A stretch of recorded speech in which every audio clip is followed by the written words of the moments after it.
안녕하세요. 오늘도 사연 살롱을 찾아주셔서 감사합니다. 첫 아이를 출산한 지 7개월 된 초보 엄마예요. 출산을 하고 얼마 안 됐을 무렵 한창 산후조리에 신경 써야 할 때 저는 엉뚱한 일로 마음고생을 엄청 했어요. 네 거 내 거 구분 못하고 남의 거에 함부로 손대는 시댁 식구들 때문이었죠. 그런데 웃기는 게 뭔지 아세요? 말도 행동도 함부로 하는 이 사람들이 저희 친정아빠 하는 일이 천박하다고 결혼을 반대했었다는 사실이에요. 저희 아빠 직업이 한국에 몇 없는 희귀 직종이라서 나름 직업에 대한 자부심도 있고 급여도 의사나 변호사급으로 상위권에 드는데도 말이죠. 내 직업도 아닌 부모 직업 때문에 사돈을 맺을 수 없다는 말을 들었을 때는 이 결혼을 포기할까도 생각했어요.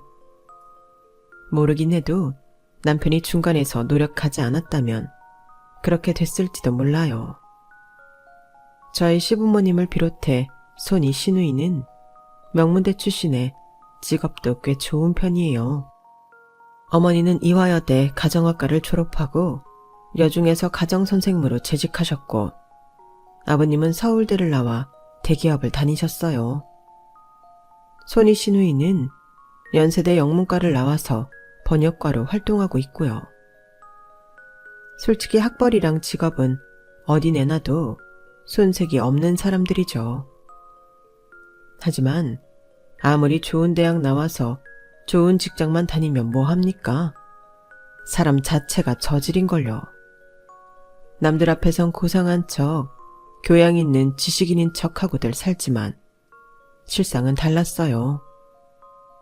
다들 그거 아시죠? 고상한 척하고 사는 사람들이 오히려 뒤는 더 구리다는 거요. 저희 시댁 식구들이 그래요. 돈 있고 지위가 높은 사람들 앞에선 한없이 유하고 너그럽지만 자신들보다 못하다 싶은 사람들 앞에서는 얼마나 어깨에 힘을 주고 거만하게 구는지 말로는 표현이 다 안 될 정도라니까요. 1년도 안 되는 결혼 기간 동안에도 저희 친정부모님을 얼마나 깔보고 무시했는지 정말 이가 갈릴 지경이에요. 그래서 이참에 저도 작정하고 저희 시댁 식구들의 추악한 본 모습을 공개 저격할까 합니다. 이에는 이, 눈에는 눈이라고 내 부모를 욕하고 무시하는 인간들은 똑같이 응징해줄 생각이거든요. 저는 어린 시절을 거의 엄마와 단 둘이 보냈어요. 아빠가 없었던 것도 아닌데 말이죠. 지금은 도선사로 일하는 아빠지만 예전에는 큰 배를 타는 항해사였어요. 아빠는 한 번 배를 타고 바다로 나가면 집에 돌아오기까지 6개월이 걸릴 때도 있고 1년이 걸릴 때도 있어서 가족과 함께 보내는 시간이 상대적으로 적었어요. 그렇다 보니 제가 어렸을 때는 집을 떠나 해가 지나서야 집에 돌아오는 아빠는 못 알아봐서 아빠가 저를 안을 때면 빽빽 울기 일쑤였대요.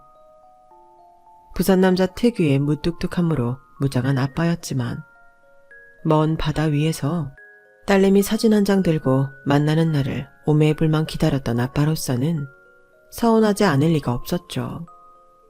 그럴 때마다 엄마는 중간에서 무척 민망했다더라고요. 딸이 아빠를 못 알아보니 왜 안 그렇겠어요? 그래서 무한한 마음에 장난처럼 아빠를 놀리셨대요. 지은아, 니도 낯설제? 엄마도 이 남자가 내 남자가 맞나 싶다.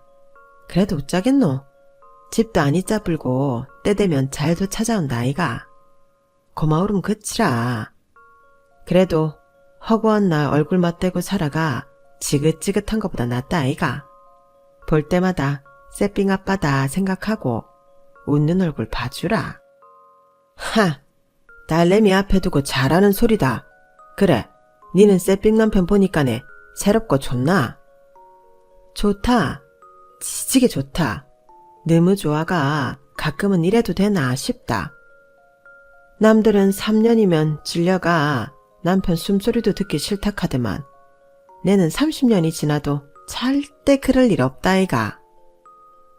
한마디로 떨어져 사는 바람에 늘 신혼 같다는 엄마의 말에 아빠는 서운했던 마음을 풀곤 하셨어요. 그래서 그런지 저희 부모님은 아직도 서로를 애틋해하는 마음이 크신 것 같아요. 티격태격하면서도 서로를 바라보는 눈빛을 보면 애정이 잔뜩 묻어나 있거든요. 하지만 늘 이렇게 행복만 볶으며 사시는 건 아니에요. 수십 년을 배 타는 남자 아내로 살면서 엄마 가슴에 쌓인 게 어디 없겠어요. 왜 여자들이 그러잖아요. 다른 건 몰라도 출산할 때 자리 비운 남자는 절대 용서가 안 된다고요. 저희 엄마도 마찬가지였어요. 제가 태어나던 순간 저희 아빠는 남태평양 어딘가에서 항해를 하고 계셨대요. 그래서 제 100일이 지난 후에야 아빠는 집에 돌아오셨고 그 일로 지금까지도 엄마한테 한 소리를 듣고 계세요. 일 때문에 어쩔 수 없었다는 걸 엄마도 잘 알고 있지만 그래도 서운한 마음은 쉽게 가시지 않는다고 하더라고요. 생각해보면 당시 엄마 나이가 20대 초반에 불과했을 텐데 난생 처음 경험하는 출산이 얼마나 두려웠겠어요. 더군다나 남편도 곁에 없으니 출산일이 다가올수록 겁도 많이 났을 거예요. 혹시라도 혼자 있을 때 양수라도 터져서 꼼짝도 못하면 어쩌나 노심초사였죠. 그래서 그런지 아빠는 엄마 앞에서만큼은 순한 양처럼 지내세요. 지은 죄가 있어서 그런다나 뭐라나. 사실 저희 아빠 성격이 누구 앞에서 고분고분히 말 잘 듣고 호락호락한 성격은 아니세요. 부산 상남자 아니랄까봐 성격이 장난 아니시거든요. 뒷말 않고 차라리 앞에서 직설적으로 말하는 타입이라서 앞뒤 다르게 행동하는 건 절대 못하는 분이시죠. 그래서 손해도 많이 봤지만 반면에 오래 아빠를 지켜본 사람들은 하나같이 진국이라고들 하세요. 그런 아빠가 저희 시댁 식구들처럼 앞뒤 다른 인간들과 상대하려니 속이 좀 타셨겠어요. 성격대로 하자면 뒤집어도 몇 번은 뒤집었을 결혼이지만 자식 일이다 보니 성질도 죽이고 고개를 숙일 수밖에 없었던 거죠. 이렇게까지 막장 인간들인 줄 알았다면 아빠가 아니라 제가 먼저 한바탕 해두는 건데 돌이켜 생각하니 또다시 화가 치미네요. 사실 남편과 결혼 얘기를 꺼낼 때만 해도 시댁에서 우리 결혼을 반대하리라고는 전혀 생각도 못했어요. 제가 남편보다 학벌이랑 직업이 좀 더 괜찮은 편이라서 나름의 자신감이 있었거든요. 그래서 호기롭게 시댁에 인사를 드리러 갔는데 아버님의 질문에 아빠 직업을 말씀드린 순간부터 분위기가 조금 달라지더라고요. 도선사? 그건 처음 들어보는 직업인데 정확히 뭘 하는 일이니? 아버님은 고개를 갸웃하시며 제게 물으셨어요. 그러니까 배가 항구를 드나들 때 해당 선박의 승선에서 입출항 가이드를 하는 일이에요. 사실 이렇게만 말하면 모르는 사람들은 감이 안 잡힐 거예요. 저도 그랬으니까요. 그동안 아빠가 하는 일을 말로만 들었지 실제로 본 적이 없어서 제대로 설명을 못한 것도 있고요. 그 무렵 저희 아빠는 도선사로 전업을 하신 지 8년 차에 접어든 때였어요. 20년 넘게 항해사로 일하시다가 도선사 시험 자격이 주어지자마자 바로 응시해서 도선사로 전업하셨거든요. 아빠가 배 타는 걸 무척이나 좋아하셨지만 가족들과 더 오랜 시간을 함께하고 싶은 마음에 결정을 내리신 거였죠. 저희 아빠 직업 자랑을 좀 하자면 도선사라는 일이 자기가 하고 싶다고 해서 쉽게 할 수 있는 일은 아니에요. 선정 자격이 꽤 까다롭거든요. 간단히 말하면 6,000톤 이상의 선박에서 선정 경력을 3년 이상 쌓아야 도선사 시험에 응시할 자격이 주어져요. 그런데 문제는 선장 경력을 쌓기까지 엄청난 시간이 든다는 거죠. 항해사에서 선장이 되기까지 걸리는 기간이 최소 15년에서 20년이 걸리거든요. 그렇게 선장이 된 후에 6,000톤 이상의 배를 3년 이상 운행한 경력이 있어야 비로소 도선사 자격시험을 볼 자격이 생기는 거예요. 경력과 실력이 수반되지 않으면 절대 할 수 없는 일인 거죠. 그래서 우리나라에 도선사로 일하는 사람이 300여 명 정도에 불과하다고 하더라고요. 그중 한 사람이 저희 아빠고요. 워낙 긴 시간의 경력과 실력을 필요로 하는 직종이다 보니 수입이 센 편이에요. 하위 등급 평균 연봉이 1억이 넘거든요. 그러니 경력도 있고 실력이 좋은 상위 등급 도선사의 경우는 연봉 1억 넘기는 건 쉬운 일이죠. 제가 알기로 저희 아빠 연봉도 1억에 훨씬 넘는 걸로 알고 있어요. 그런데 저희 시부모님은 이런 사실을 모른 채 단지 배를 탄다는 이유만으로 눈을 내리깔고 보시더라고요. 물론 처음 뵙던 그 자리에서는 티를 내지 않으셨지만 말이에요. 그러니까 한마디로 배에서 일하는 직업이란 소리네. 뱃일 하시려면 힘이 많이 들겠어요. 그래요. 모처럼 우리 집에 와줬는데 차 마시고 놀다 가요. 나는 일이 좀 있어서 먼저 일어나 봐야겠네요. 여보, 내 찻잔은 서재로 좀 옮겨줘요. 방금 전까지 앞으로 우리 집 사람이 될 사이니까 편하게 말하겠다며 반말로 일관하시던 아버님은 갑자기 존대를 하시면서 자리에서 일어나셨어요. 그 작은 변화에 이상하게도 거리감이 확 느껴지더라고요. 시댁을 나와 집으로 가는 차 안에서 남편한테 물었어요. 태훈씨, 오늘 내가 자기 집에서 실수한 거 있어? 실수? 아니, 근데 뜬금없이 그건 왜? 아무래도 아버님이 조금 달라지신 것 같아서 말씀을 놓으시다가 갑자기 돈대를 하시는 것도 그렇고 얘기 중에 서재로 들어가 버리신 것도 좀 걸려서 말이야. 아버님은 내가 마음에 안 드시나? 그럴 리가. 자기가 아빠 동문이라고 얼마나 좋아하셨는데 지난 추석 때 큰 댁에 가서도 자기 자랑을 하실 정도였다니까. 그러니까 괜한 걱정하지 마. 이럴 때 보면 남자들은 참 편하게 살아요. 상대의 미묘한 변화에 둔감한 것도 모자라서 상황 파악도 정반대로 하곤 하니까요. 그날 일로 찜찜한 마음을 지울 수 없었지만 그래도 대놓고 싫은 기색을 보이셨던 건 아니라서 저도 좋은 쪽으로 생각하려고 애써 마음을 다잡았어요. 그런데 시댁에 인사를 드리고 온 다음부터 남편마저도 달라지지 뭐예요. 저희가 다른 회사에 다니고 있었지만 회사 건물이 같은 지역에 있어서 평소에 퇴근을 같이 하곤 했는데 언제부턴가 바쁘다는 핑계로 얼굴 보기가 힘들어지더라고요. 주말 데이트도 약속이 있다는 핑계로 미루기도 했고요. 그렇게 2달이 지나자 더는 모른 척 눈 감고 있을 수가 없었어요. 그래서 퇴근 후 말도 않고 남편 회사 앞으로 갔죠. 그랬더니 퇴근하자마자 어딘가로 바쁘게 가더라고요.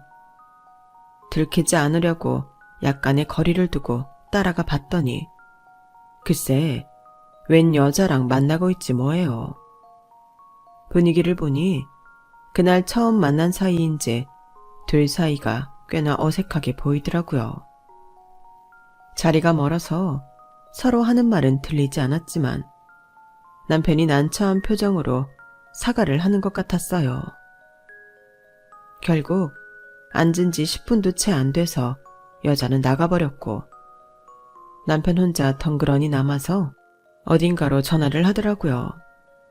그 틈을 타 슬쩍 다가가서 통화 내용을 들었어요. 아버지, 정말 언제까지 이러실 거예요? 저 지은이랑 결혼할 거라고 분명히 말씀드렸잖아요. 그런데 왜 매번 저한테 말도 않고 선자리를 만드시냐고요? 글쎄, 저는 지은이 아니면 결혼 안 해요. 앞으로는 이런 자리 만들지 마세요.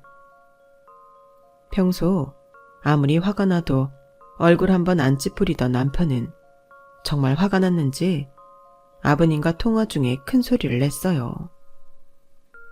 그러니까 요 근래 들어 바쁘다는 일이 아버님 강요로 선을 보는 거였다는 걸 안 저는 속이 부글부글 끓어올랐어요. 남편 마음은 아버님과 다르다는 걸 알면서도 화가 쉽게 가라앉지 않더라고요. 그래서 나도 모르게 퉁명스런 말투가 튀어나와 버렸죠. 그러니까 선 보느라 바빴던 거구나. 나 몰래 그것도 회사 근처에서 말이야. 지은아, 네가 여긴 어떻게 왔어? 지금 그게 중요해? 자기가 나 속이고 딴 여자랑 선을 봤다는 게 중요하지. 그래, 아버님이 강요해서 할 수 없이 나온 거라는 건 인정할게. 하지만 나한테 얘기는 했어야지. 언제까지 날 속일 생각이었어? 오늘 내가 뒤 안 밟았다면 앞으로도 쭉 속이고 선보러 다닐 생각이었냐고. 말해봐. 순간 너무 화가 나서 공공장소라는 것도 생각 못하고 소리를 지른 저는 커피 전문점 안에 있던 손님들 시선이 저희 두 사람한테 쏠리는 걸 인지하고서야 아차 하는 생각이 들었어요. 하지만 이미 칼은 뽑은 와중에 사람들 시선 때문에 은근슬쩍 넘어갈 수는 없었죠. 지은아, 내 얘기 좀 들어봐봐. 네가 화내는 거 이해해. 나라도 그랬을 테니까. 그래서 오늘은 제대로 단판 지으려고 했어. 너도 들었겠지만 아버지한테도 확실히 내 뜻 전했고 방금 전까지 있다간 맞선 상대한테도 결혼할 사람이 있다고 확실히 말해둔 참이야. 그러니까 다른 건 몰라도 내 진심만은 알아줬으면 좋겠어. 알죠. 제가 왜 모르겠어요. 하지만 결혼이라는 게 우리 두 사람 마음만 앞세워서 할 수 있는 게 아니잖아요. 결혼은 집안 대 집안이 결합하는 거니까요. 그래서 거두절미하고 스트레이트로 물었어요. 좋아. 단도직입적으로 물을게. 아버님이 우리 결혼 반대하시는 이유가 뭐야? 그 이유를 알아야 수습을 하든 마음을 돌리든 할 거 아니야. 뭔데 이유가? 그러자 남편은 잠시 망설이더니 기어 들어가는 목소리로 말했어요. 너희 아버님 직업이 좀 걸리시나 봐. 너도 대충 눈치채서 알겠지만 우리 부모님이 남의 이목을 되게 신경 쓰는 분들이거든. 사돈 될 사람이 뱃일하면서 푼돈 버는 분이라는 게 못마땅하시대. 주변에서 알까봐 창피하시다고. 역시나 제 예상이 틀리지 않더라고요. 처음 인사드리러 갔을 때 미묘하게 달라졌던 그 태도가 역시나 저희 아빠 직업 때문이었던 거예요. 아니, 도선사가 왜 창피한 직업이야? 그거 아무나 못하는 거야. 막말로 아버님이 대기업에 다니시긴 하지만 20년 넘게 근속하시면서 이 몸까지 못 가셨잖아.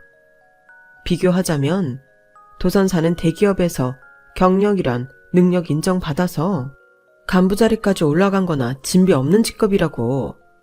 그리고 우리 아빠 연봉이 얼만데 푼돈이래. 자기 아버님 연봉 1억은 돼? 우리 아빠 딴 거 다 빼고 순수 연봉만 1억 3천이라고.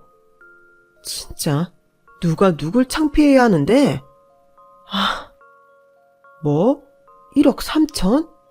아니, 도선사라는 직업이 연봉을 그렇게나 많이 받아? 그래, 그래서 내가 말했잖아. 그 직업이 쉽게 가질 수 있는 직업이 아니라고. 잘 모르면 나한테라도 자세하게 물어보실 일이지. 어쩜 자기 아버지는 말 한마디 않고 뒤에서 사람 뒤통수를 치냐? 이런 거 저런 거 다 떠나서 솔직히 나 자기랑 결혼 다시 생각하고 싶어. 그렇잖아.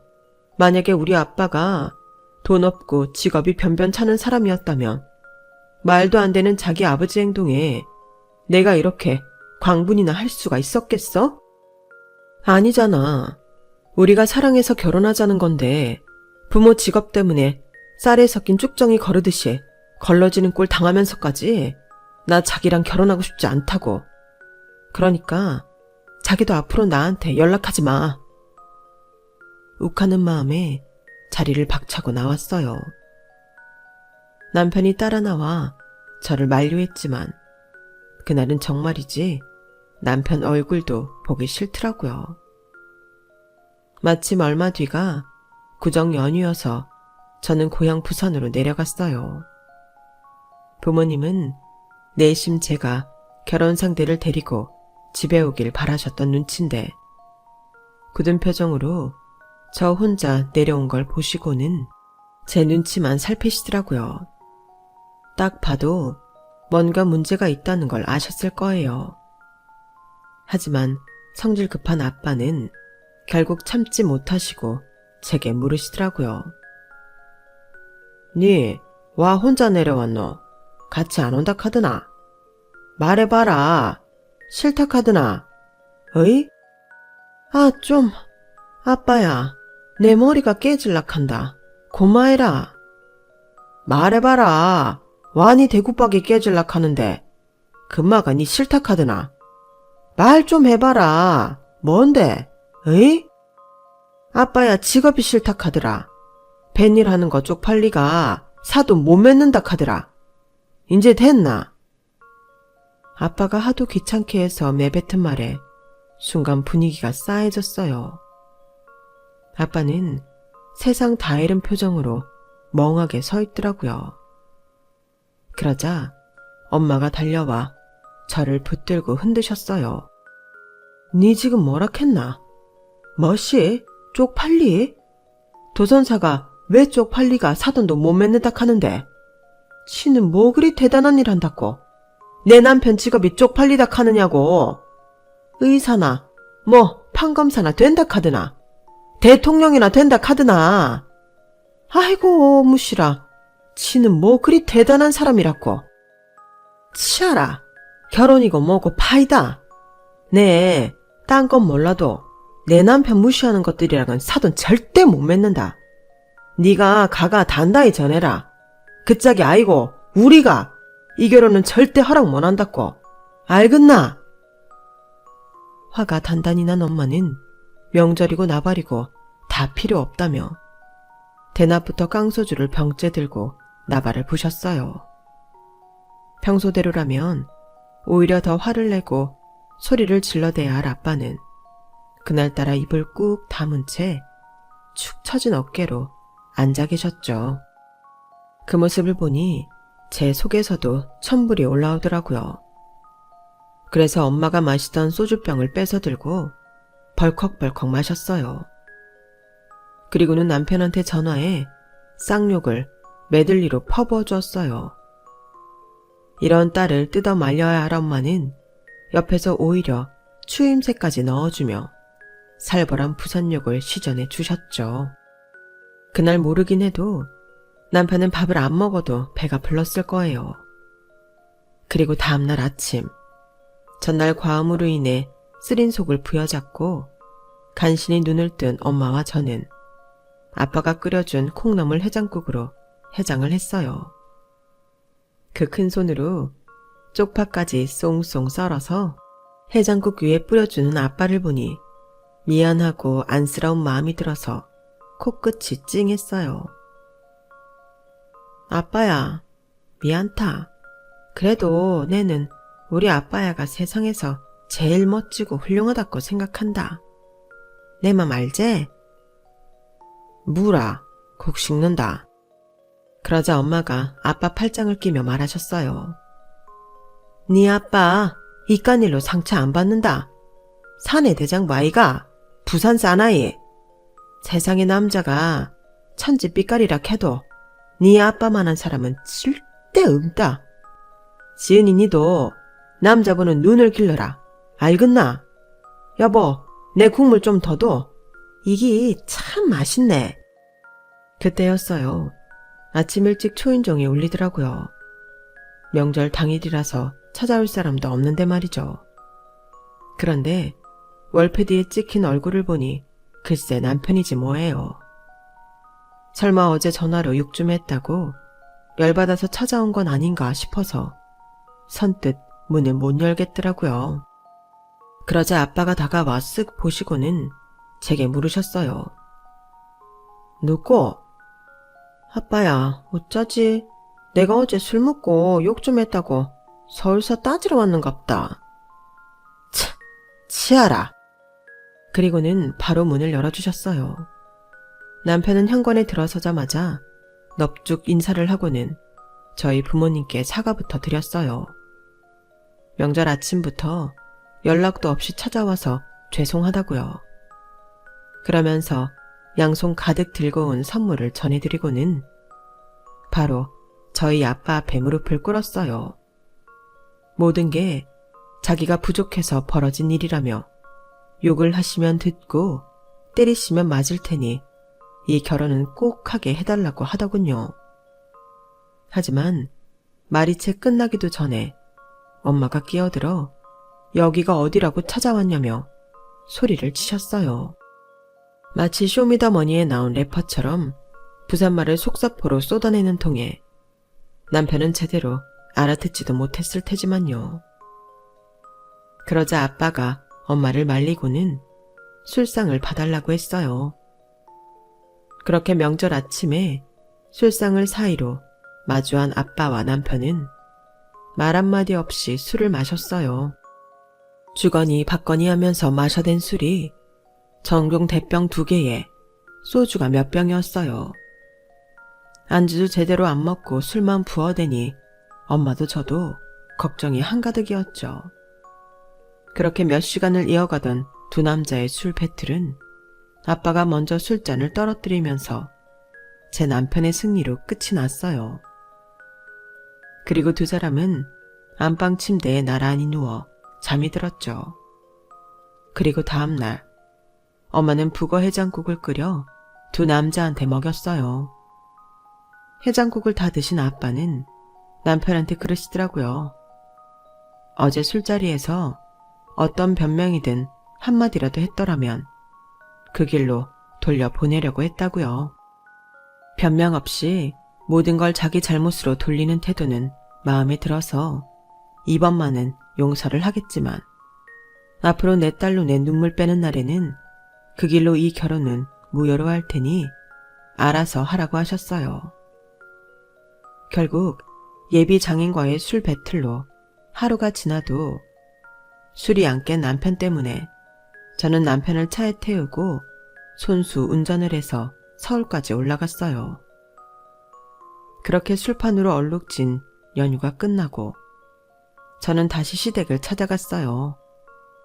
그 사이 남편을 통해 저희 아빠 직업을 듣고 나름대로 알아보신 아버님은 전부 다 유한 표정으로 저를 맞아주셨어요. 내가 사돈 직업에 대해 오해한 점이 없지 않아서 괜한 일을 벌였구나. 지은이 네가 이해 좀 해다오. 그나저나 못 본 사이 얼굴이 많이 상했네. 결혼 앞둔 신부가 얼굴이 이래서야 쓰나. 여보, 당신이 지은이한테 신경 좀 써줘요. 곧 우리 집 며느리 될 아이를 이렇게 두면 쓰나? 나 몰래 뒤에서 아들한테 선짜리 들이대던 사람이 불과 몇 달 만에 180도 달라졌더라고요. 그 뻔뻔한 얼굴에 침이라도 뱉어주고 싶었지만 꾹 참고 조신하게 인사만 드리고 나왔어요. 그리고 본격적으로 결혼 준비를 시작하게 되었고 상견례를 무사히 마친 뒤 그해 5월에 식을 올리게 되었어요. 물론 그 과정이 온전히 순탄했던 건 아니에요. 저희 집에선 내심 부산에 내려와 식을 올려주길 바랐지만 그건 너무 무리한 요구다 싶어서 제가 부모님을 설득해야 했거든요. 그렇게 다사다난한 시간을 뒤로하고 결혼 생활을 시작한 우리 부부는 그해 가을 아이를 갖게 되었어요. 그리고 이듬해 여름 끝자락에 출산을 하게 되었죠. 남편과 저를 묘하게 닮은 딸이었어요.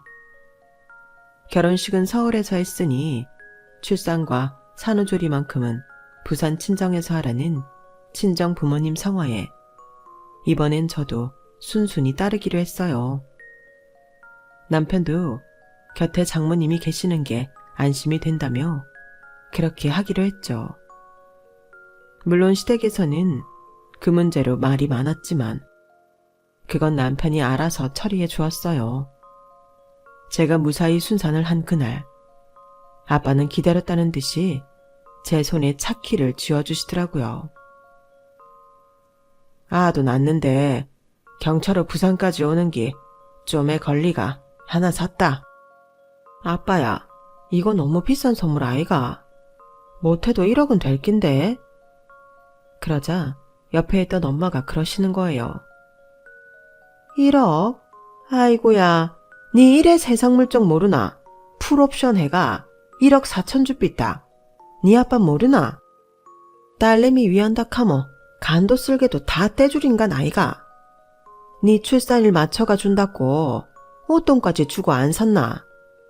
정서방, 우리 지은이 산후조리 끝날 때까지 운전 연습 단디해 두라. 두 여자 목숨 정서방한테 달리다 아이가.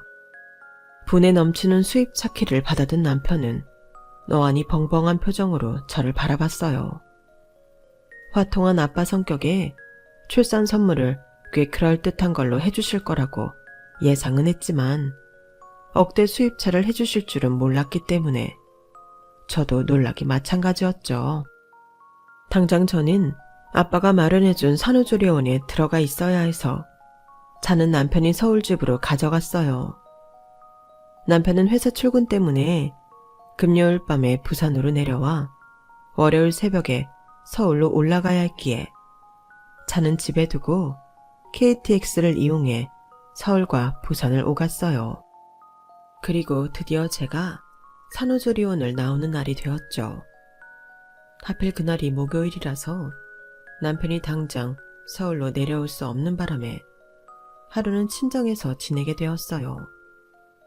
그런데 사건은 다음 날 터지고 말았죠. 퇴근 후 차를 끌고 부산으로 내려온다던 남편이 자정 무렵 KTX를 타고 부산으로 내려온 거예요. 여보, 차는 어쩌고 KTX를 타고 왔어? 3-7일도 안 된 애를 데리고 서울로 가야 되는데 어떻게 KTX를 타고 가? 그러자 남편이 울상이 된 표정으로 그러는 거예요. 실은 그게 말이야. 퇴근해보니까 아버지가 나 몰래 차를 끌고 나가셨더라고. 엄마랑 누나 데리고 강원도로 여행을 가셨다나 봐. 말이라도 하고 가져갈 것이지. 아니, 나도 아직 못 타본 차를 왜 자기네 식구들이 타? 우리 아빠가 내 출산 선물로 사준 건데 왜 자기들이 먼저 타냐고.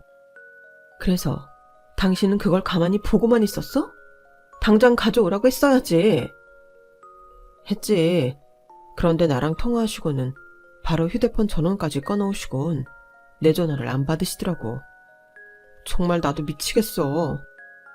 우리 부부가 목소리를 올린 탓에 거실에 있던 부모님이 그 소리를 다 들으시고는 방으로 들어오셨어요. 안 그래도 저희 시부모님한테 감정이 안 좋은 엄마는 버럭 화부터 내셨어요. 이게 뭔 소리고? 그 차를 와 지그들이 가져가는데. 아이고, 길 닦아놓으니 뭐가 먼저 지나간다고. 새 차 보자마자 그새 집어갔드나. 내 뭔 산다 뭔 살아. 상견례 때도 그러고 결혼식 때도 그러고 그래, 사람들 앞에선 교양 있는 척 했었더니 어째 이리 양심도 없는가 모르겠다. 당신도 한마디 해요.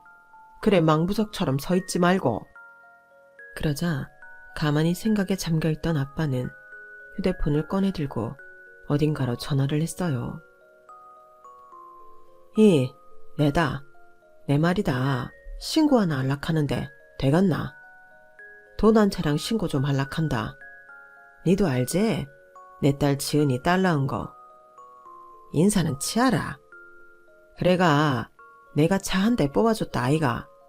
근데 그것을 누가 들고 팁풋다 아이가. 비싸지. 1억 5천 안 들어갔나? 잡을 수 있겠나? 그래, 니네 성격 알지? 아침 첫술 뜨기 전까지 범인을 잡았으면 쉽다. 그래, 욕 봐라. 아빠는 아무 일 없다는 듯 통화를 마치고는 제 방을 나가셨어요. 엄마는 입가에 미소를 띠시며 뒤따라 나가셨고요.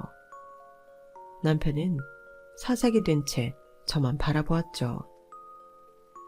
여보, 지금 장인어른이 차량 도난 신고하신 거 맞지? 아빠 친구 중에 경찰 고위 간부로 있는 분이 있거든. 아마 그 아저씨한테 전화한 걸 거야. 그 말에 남편은 쏟아내듯 한숨을 푹 쉬었어요. 물론 우리 몰래 차를 끌고 나간 시아버지와 시집 식구들이 괘씸하기는 하지만 그렇다고 차량 도난 신고까지 한 건 제가 생각해도 좀 심하다 싶었어요. 하지만 차를 사준 사람이 신고를 하겠다는데 제가 어쩌겠어요. 그리고 말이 났으니 말인데 그동안 저희 아빠 성격에 그만큼 참아줬으면 많이 참아준 거였거든요. 자기들이 잠자는 사자의 코타를 건드린 거죠. 아무튼 그 일로 인해 남편은 밤새 잠을 이루지 못하고 전원이 꺼진 아버님 휴대폰으로 전화를 걸어댔어요. 그리고 다음날 아침 엄마가 주방에서 부산이 아침상을 차리던 무렵 아빠 휴대폰이 요란하게 울려댔어요. 그래, 잡았나?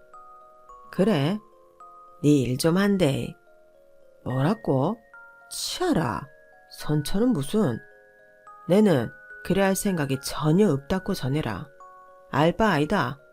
빨간 줄을 긋든 파란 줄을 긋든 죄 지은 놈이 알아서 할 일이고 내는 내 돈 주고 산 차를 훔치간 도둑만 잡으면 된다. 그래, 법대로 해야 안 하겠나? 네 단디해라. 내 성격 알지? 그래, 끊는다.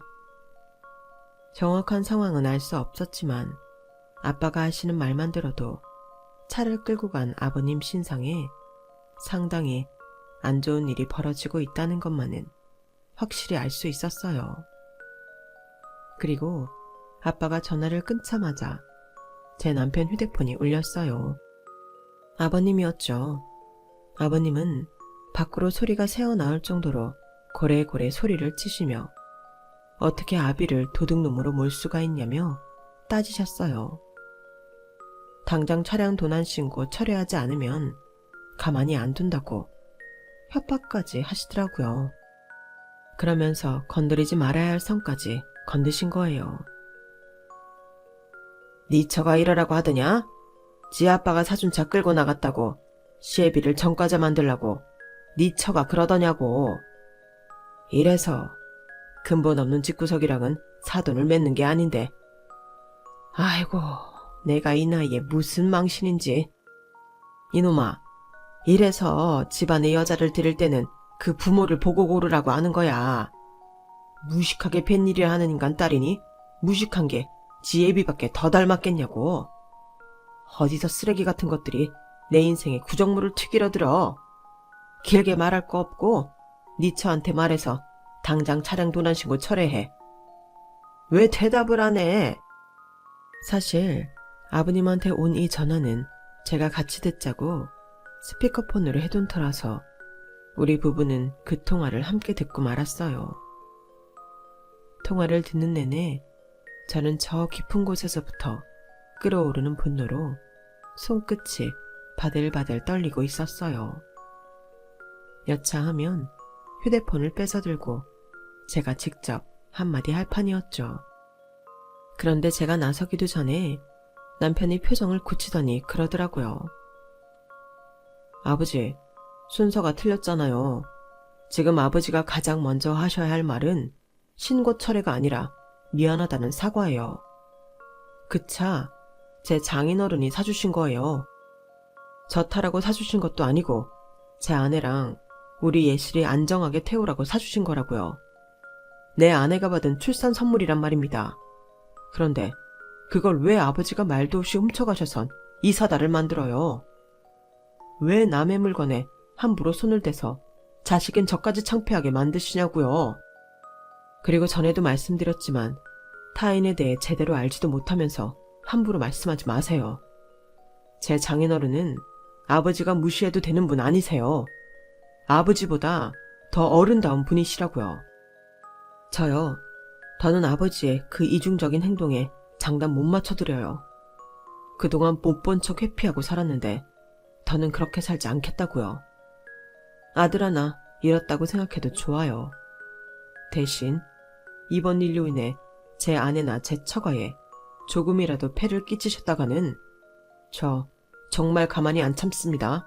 아셨어요? 그러니까 아버지가 벌인 일에 대한 대가는 아버님 스스로가 지세요. 창피한 짓을 하셨으면 창피 당하시라고요. 남편은 전화를 끊고도 진정이 안 되는지 숨을 몰아쉬었어요. 아빠가 소리를 지른 탓에 놀란 제 딸은 울고 싶은 아빠 대신 자신이 앙앙 울더라고요. 그런데 이상하죠? 우는 딸을 달래면서도 이상하게 기분은 나쁘지 않았어요.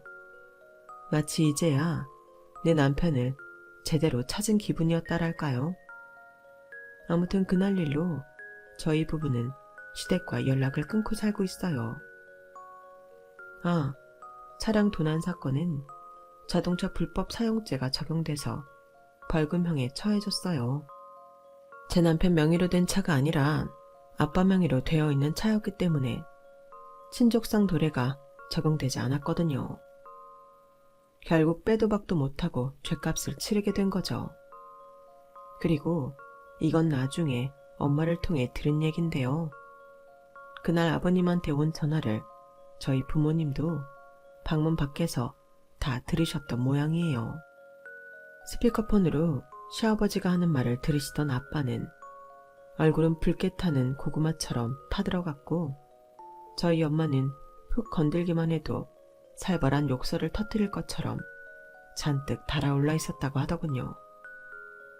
막 방문을 열고 들어가려고 하던 찰나 제 남편이 대신 퍼부어대는 말을 듣고는 모른 척하기로 하셨대요. 다른 사람도 아니고 자기 자식한테 저런 소리를 듣는데 더 말해 뭐하냐 싶으셨던 거죠. 이러니 저러니 해도 부모한테 가장 무서운 건 다름 아닌 자식이라고 하시더라고요. 맞아요. 30년 넘게 아버님의 자식으로 살아온 제 남편이 한순간에 부모 형제와 연 끊기로 작정한 것도 바로 저희 딸아이 때문이었거든요. 부모로서 더는 창피하게 살지 않겠다는 결심이 그날의 용기를 불러일으켰으니까요. 저희 시부모님도 제 남편의 이런 마음을 알아주셨으면 좋겠는데 말이죠. 아무튼 이번 일로 저도 많은 걸 깨달을 수 있었습니다. 부모가 된다는 건 또 다른 세계에 문을 여는 것과 같다는 생각을 하게 됐거든요. 제 딸아이한테 창피한 부모가 되지 않기 위해서라도 더 나은 인간이 되도록 노력해야겠다는 생각을 하면서 사연을 마칩니다. 지금까지 제 사연을 들어주셔서 감사합니다. 매일매일 행복하세요. 여러분, 사연 댓글에 응원과 현명한 조언 부탁드려요. 좋아요와 구독은 저에게 큰 힘이 됩니다. 오늘도 좋은 일 가득하세요.